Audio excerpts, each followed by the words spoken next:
safe house ni Tambiboy at ni Boy Dracula at ng mga komunista na bisto na. Ayun.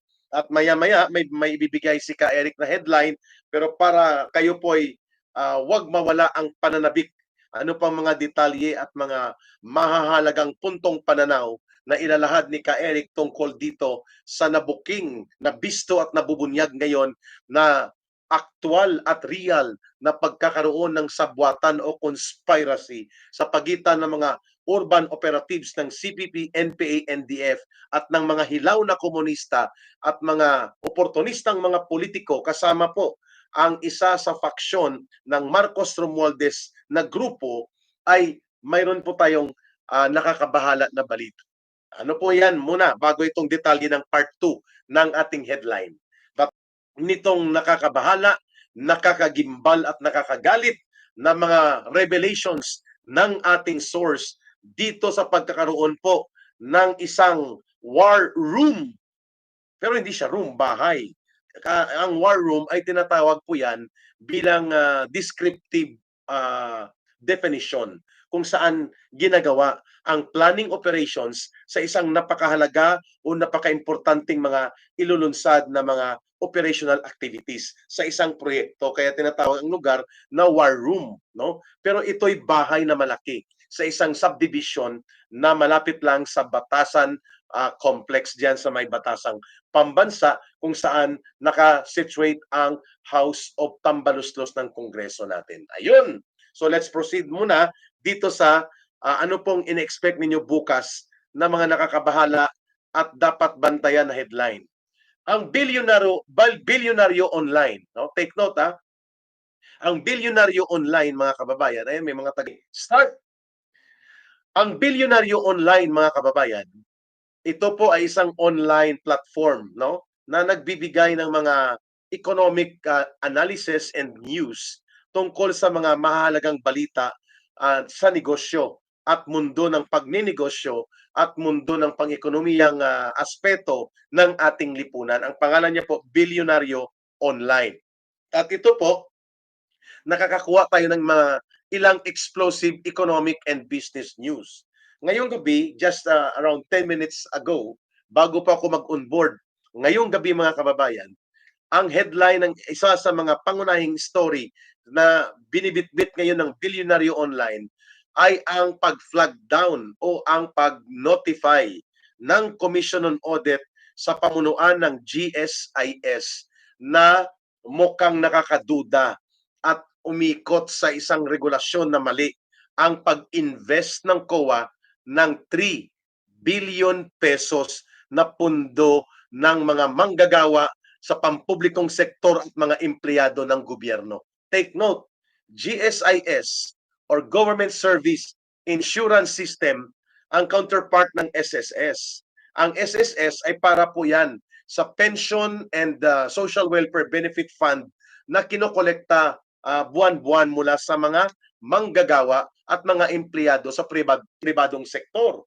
Ang GSIS ay ang pangongolekta o nangongolekta at nagtitipon ng mga karampatang pension fund and mga benefit fund na para po sa ikabubuti ng mga magre-retiro na mga manggagawa at empleyado ng pamahalaan sa iba't ibang ahensya at sangay ng ating gobyerno. Ngayon, sinabi ng GSIS, hindi nila ito ipin-approve sa Board of Trustees, BOT. No, may regulatory authority ang GSIS na may independent charter po ito. Kasi ang GSIS ay parang kahalintulad ng isang GFI or Government Financing Institution / GOCC. No, parang corporative at the same time finance operational body na naka-pertain po sa state pension fund para sa mga manggagawa sa sektor ng ating pamahalaan na mga empleyado na nagtatrabaho sa iba't ibang sangay ng ahensya ng gobyerno natin. Ngayon, ang Commission on Audit ay nakakita po ng isang nakakabahala ngayon na report ng review nila, mayroon pong ipinalusot na pundo ang pamunuan ng GSIS sa pangunguna nito ni Mr. Velasco. no? The self-proclaimed, kung ang bilyonaryo pa, rainmaker. Hindi ko alam bakit tinawag siyang self-proclaimed rainmaker. Itong si Wix Velasco ang naatasang mamuno ng GSIS sa ilalim ng Marcos Jr. government. Yung bilyon, mga kababayan, mga kapatid, 3 billion pesos ang tinatanong ng COA bakit hindi ito dumaan sa approval ng Board of Trustees o ang pamunuan na nagsusupervise at nagbibigay ng mga regulatory and policy mandate at nagre-review ng mga desisyon, lalo na po ang paggamit ng pondo ng GSIS. So walang approval of the Board of Trustees. Ang 3 bilyon na ininvest sa non-traded form of investment, meaning stock market ito, or stocks, stocks ng isang kumpanya. Hindi pa pinangalanan ng company kasi nang binabasa kong balita, Company A and Company D. There is a threshold na 1.5 billion lamang ang dapat ini-invest at dapat nire-review yan ng board. Inikutan ito, in-split, inati.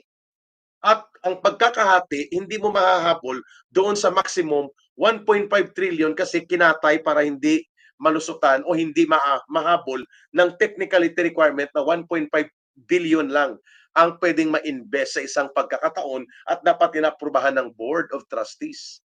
Ito wala. Hindi dumaan sa Board of Trustees approval, mali na. Pangalawa, hinati ang 3 bilyon na such a way na hindi po mahalata na ito ay isang investment project na parang hindi kunwari lumagpas sa 1.5 billion threshold limit. So ang isa 1.4 trillion, ang billion, ang isa 1.4 billion, pero ang kulang para maging 3 billion, ininvest the next day. Doon pa lang magko-question ka na. Hindi ko muna yan hihimay-himayin kasi hindi yan ang main topic natin. Pero nag-aalarma na tayo.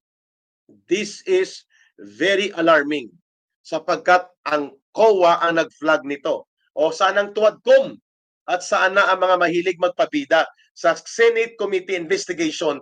Bakit hindi nyo ito pinapansin? Hindi nyo pinatawag itong mga bata-bata ni Marcos at mga alipores niya sa GSIS sa pangunguna ni Wix Velasco na nagsabi ang COA mali at hindi nila ipinadaan sa review and approval ng Board of Trustees. Sila lang, which is under the regulatory rules na governing sa GSIS, it must have a limit only of 1.5 billion at yan ay dumaan dapat sa review and approval ng Board of Trustees. Para hindi mahalata na mahigit 3 billion yan, hinati nila. Pero the same approach at the same nature of investment. Non-traded investment, ibig sabihin, stocks po ito ng kumpanya na binili. Patikim pa lang yan sapagkat ito ay nakakabahala at dapat mapakinggan ng mga manggagawa at empleyado ng gobyerno na kawawa na